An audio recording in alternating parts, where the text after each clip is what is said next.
Hey everyone, welcome to Sociastrology. Today we are going to take a look at Saturn in Aries and do a bit of a meditation on this, look at the energy and mood that we can expect from this transit. And I thought that we would do this a little bit differently today, since we've already gone into some of the predictive astrology with Saturn in Aries, the fact that it is in its fall in this sign, and especially because this will be best for us to do over the course of the coming couple of years as we have this placement making aspects to other transits, making aspects to the placements in the charts of leaders, which is one area where we're going to see this transit very impactful. And rather than focus on the actual energy of this, the energy that we're going to be working with, some of the more difficult aspects of it and some of the more wonderful aspects of it as well. So that's what we will do today, is to go into what this is going to mean for the energy, for the zeitgeist, for humanity, generally speaking, throughout the coming couple of years. So I will rehash the dates that we're dealing with again. We have the first ingress of Saturn into Aries on the 24th of May, 2025. And then it will move back into Pisces on the 1st of September, 2025. And then we have the permanent ingress on the 13th of February, 2026. And it will stay there then until the 12th of April of 2028. And those dates are based on Central US time. So given the global mood and energy of this transit, the world steps onto a battlefield of willpower and consequence with this transit. This is an era where the hammer strikes the anvil. So sparks will fly, but it's discipline that will shape the future. Nations, movements, and individuals alike feel the tightening grip of accountability, the need to forge strength from friction.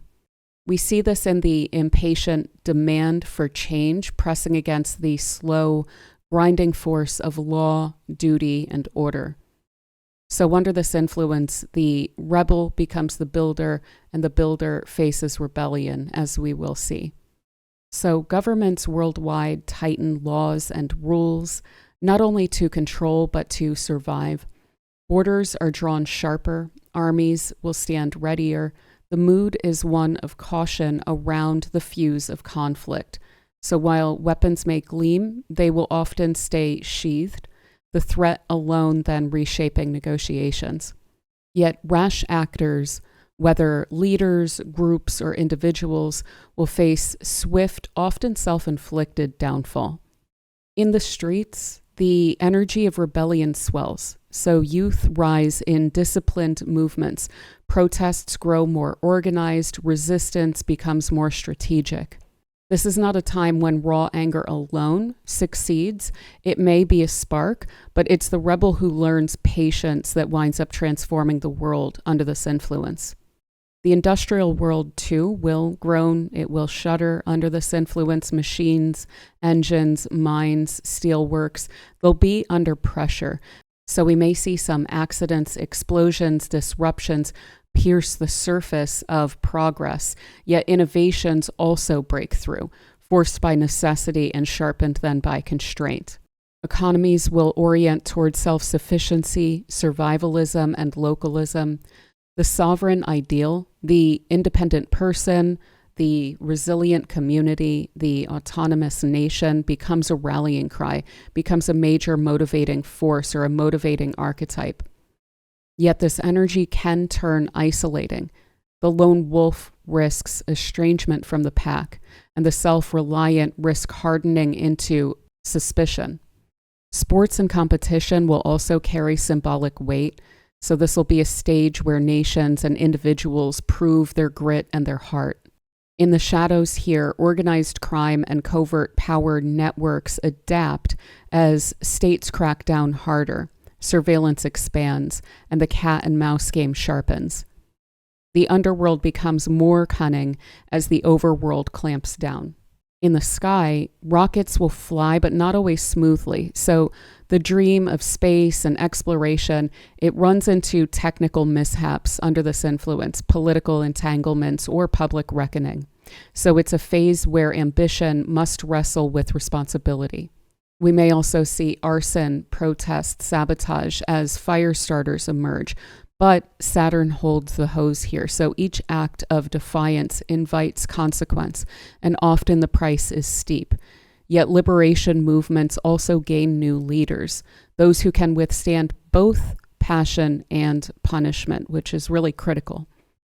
I've also included some quotes here that really spoke to me about Saturn in Aries, and all of these are going to be taken from periods of time when Saturn was in Aries. So this one by Emma Goldman from the book The Individual, Society, and the State. And just to be with full disclosure, I don't necessarily always agree fully with the politics of everyone that I'm quoting here, but these quotes did really stand out to me. So she says, "It has always been the individual, the man of strong mind and will to liberty, who paved the way for every human advance, for every step toward a freer and better world." Again, I may not be 1,000% on board with that, but Saturn in Aries certainly is. So on the human level, we are in an era of maturity and initiation. Young people are tested. Men in particular face archetypal reckonings around responsibility, anger, and courage. Infantilism and rage will carry a heavy price.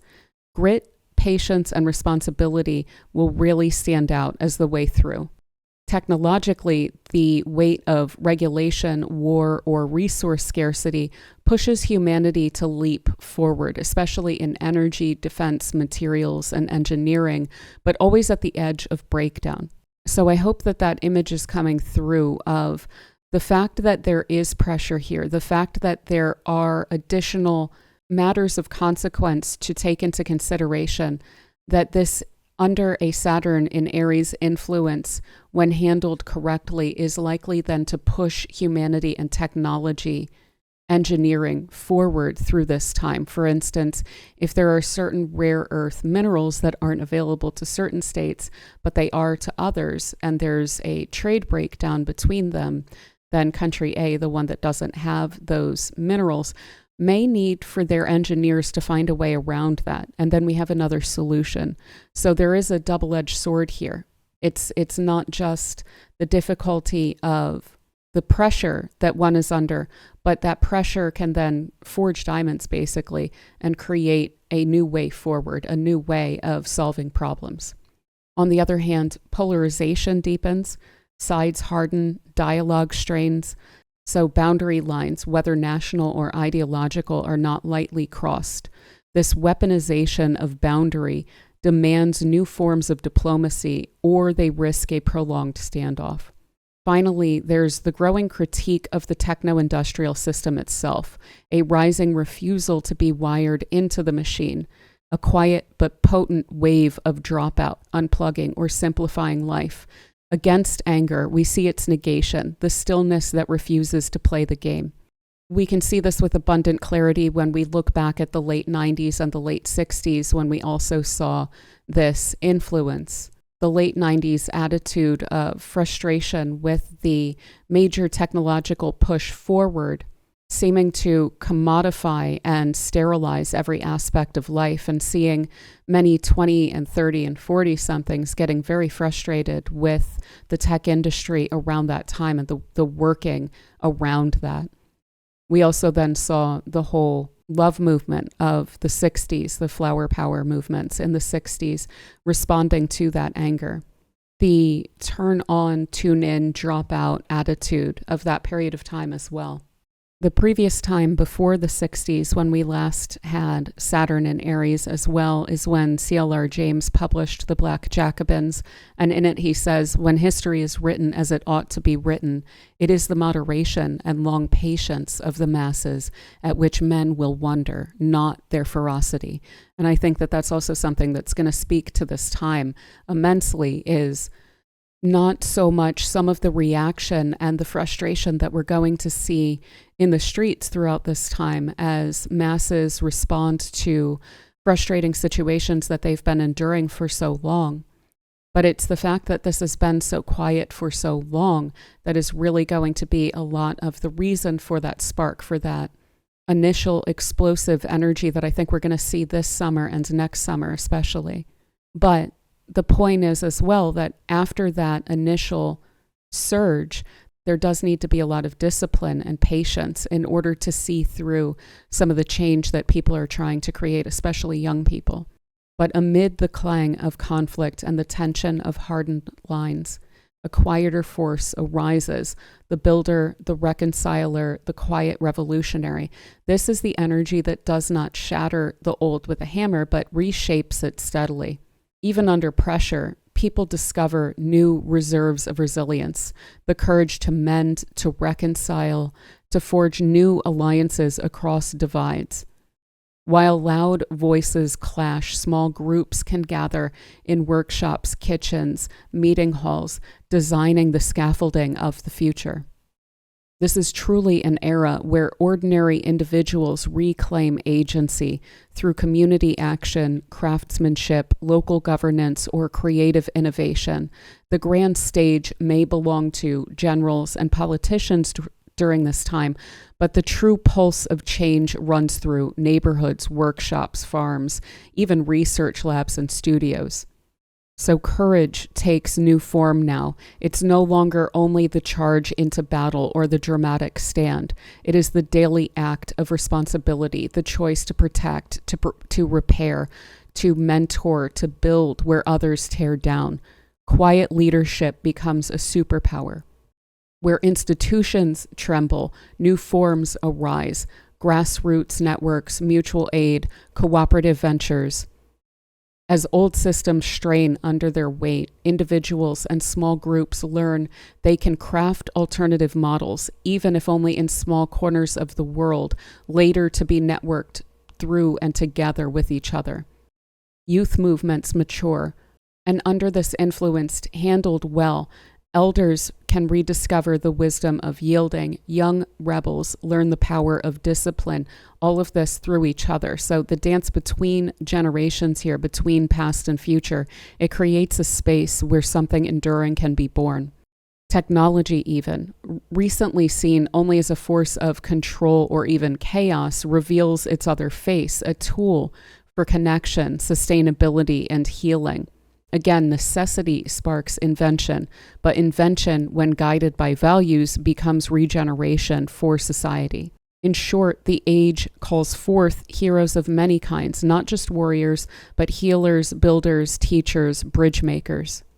Another quote from that, previous to the 60s period of time when we had Saturn in Aries, this being the last years of the 1930s, Paul Robeson stated, "The artist must take sides. He must elect to fight for freedom or slavery. I have made my choice." Paul Robeson was famously later bound up in the McCarthyist era. So though the world may seem locked in conflict, beneath the surface, the season of spring, that of Aries, stirs. This is not a naive or sudden hope. We're dealing with Saturn here. It is the kind that emerges when frost softens and hardened ground begins to give way. Hope in this era is not a loud or boastful spectacle. It is the quiet, stubborn force of life itself. It does not deny hardship, but it does promise renewal. So we enter a time when the strength of hope reveals itself not in escape from struggle, which I do feel is something that we've seen a lot recently with dissociating through doom scrolling and things like this with Saturn and Neptune in Pisces. But now with them in Aries, it is about enduring that struggle with purpose. It is the hope of communities reawakening after long isolation, of individuals daring to believe that wounds can be healed for themselves, for society. So where nations harden, small gardens of trust are planted. Where anger reigns, laughter still returns. Where division deepens, bridges, tentative at first, sure, then sturdy, wind up rising between once separated shores. So with Saturn in Aries, spring teaches patience. The first bud does not make the meadow, nor the first warm undo the winter. But the season turns, as it always has, and the wheel of life moves forward throughout this season.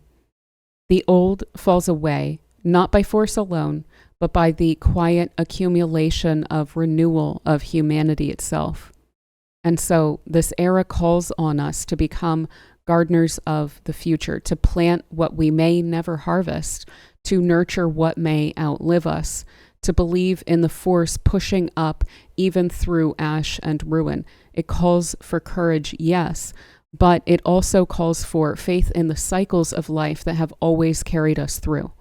Now, from the Saturn in Aries era of the late 1990s, from Nelson Mandela in 1996, he stated, "It's always impossible until it's done," which I love.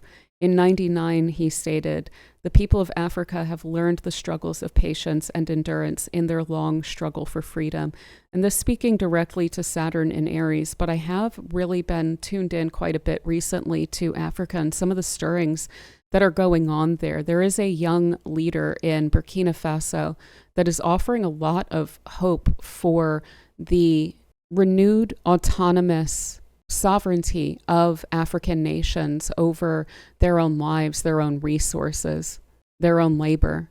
And I think that that's going to be a real beacon for parts of Africa that have still been forced to struggle through that. So I do think that this is going to be a really wonderful period of time for Africa, and I'm going to be watching that really closely. It's very, very, very exciting. He also said in 1999, "Our march to freedom is irreversible. We must not allow fear to stand in our way." That's going to be a huge theme with the Saturn in Aries, is not allowing for fear to stand in our way. That, if it is allowed, is going to be one of the timing issues, the pacing issues that we can see with Saturn in Aries, is that hesitance that goes on a little bit too long. Patience, discipline, yes, but hesitance is not necessarily going to be the greatest energy to be engaging in here, and yet it's going to feel somewhat natural. So it is something we need to keep in mind. So this era is a furnace, a time when steel is tested, when the fires of conflict, discipline, and defiance shape the world anew. It is an age of sharp edges, for sure, of tempers flaring, of structures cracking beneath the weight of their own contradictions, especially with the Saturn-Neptune conjunction in Aries. The warrior, the rebel, the builder, the leader are all summoned to the stage, each bearing their gift, each facing their trial. Yet, again, beyond the clang of industry, the thunder of unrest, another force moves, quiet, patient, unstoppable. This is the force of springtime hope, of life pushing through. And here lies the deeper task of this moment: to endure the fire without being consumed, to challenge without destroying, to lead without dominating, to rebel without forgetting how to empathize. And above all, to remember that what we plant now in word and deed shapes the harvest of tomorrow. So what is it that we want to harvest tomorrow? We really have to dedicate ourselves to making that happen, to deciding and planting that. This is a point of initiation. And again, with the conjunction of Saturn and Neptune here, it is a huge, huge deal. This is going to be what crystallizes for decades to come, is what it is that we're initiating now. So the strength of this age is not only in its weapons or machines, its leaders or revolutions, it is in the quiet courage of persistence, the gentle audacity of renewal, the fierce tenderness of those who build when others break, and in the face of the others who break. It is the refusal to surrender to despair, and the choice again and again to turn toward life. So we can look at this period of time, Saturn in Aries, in this kind of fatalistic perspective of Saturn being in its fall. Yes, it's in an uncomfortable environment. It is in an environment where it acts a little bit differently than it typically would. But that may really be just what we need for this era. The more that I look at the Saturn in Aries, the more I understand that all of us are going to claim this for ourselves. And all of us are going to have something to contribute to the shape of the world in the future from this moment. And so it's up to us to really figure out where it is that we fall into the unfoldment of history throughout this period of time, this really critical period of time in history. And I think it could be easy for us to fall into the imagining of the archetypes of significance in this period of time being the warrior or the general or the leader under pressure. With Aries, what we're dealing with is the archetype of springtime. There's so much more to it than the fight of Mars. We also have the sun exalts in this place. And if we look at the glyph of Mars, the circle with an arrow pointing outward from it, that is the shoot of a bud, just as much as it is an arrow escaping a boundary. And again, the fact that the sun exalts here specifically because it is springtime. It is when the night gives way to the day. It is when we begin to see throughout that season the seeds that we've planted start to bud and start to take form. So especially given the complicated kind of contradictory era that we're in right now, I do hope that we can focus on these images. Conflict brings consequence, but also transformation. And authority and rebellion, it's going to be taking on very new forms throughout this period of time. And that hope ultimately is going to prove to be endurance in action in Aries. And that we hopefully remember with Saturn and Aries here, and again, especially with the conjunction to Neptune, that individuals, communities, and leaders all have agency. We all have something to contribute. And I also hope that we can see that renewal is already stirring beneath the surface. Like I mentioned, part of the reason why I'm going to have all eyes on Africa for the years to come, because I think that we can already see some of that there. So do please let me know, what are your thoughts on these matters?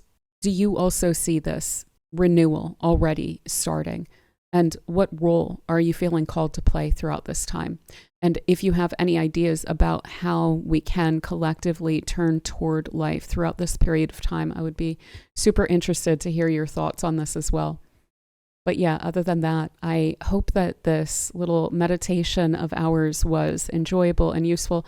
Also, please feel free to give me feedback on that. I know that this is a slightly different way than we usually look at transits, and I kind of am considering turning a bit more toward this style of meditating on the transits of our time, except in the monthlies and things like that, where we're looking at it in these very concrete terms. So yeah, let me know what you think. And if you don't mind giving the video a thumbs up, I would greatly appreciate it. It helps the channel to grow. And do consider sticking around by subscribing if you haven't already. I would love to have you here for future videos. And with all of that said, thank you so much to the members of this channel for your support. Angel Niblock, Stacy Bergener, Michelle Howell, JJ, Deborah Keel-Levitt, Gary A., Startlingly True, Patrick McKenney, Jody Z., Anne Marie, C. Rezer, Peace Out, Maria Serralhiro, Rachel Windholtz, Lisa S., Aya, the Z-Man 1291, Long T Standing, the Nelson Cat Maya, Maggie, Connie DiMartino, Dali Gizi, Mango JT, B-Love, Cupid's Cut, Ellen McCormick Martins, Grace, and Fluffy Cut. Thank you so much. Much love to you. And if you are interested in membership perks and things like that, personal readings, etc., all of that information is in the description box below. And so with all of that said, I hope that this transit treats you very wonderfully, and I will see you soon in the next video. Be good. Bye.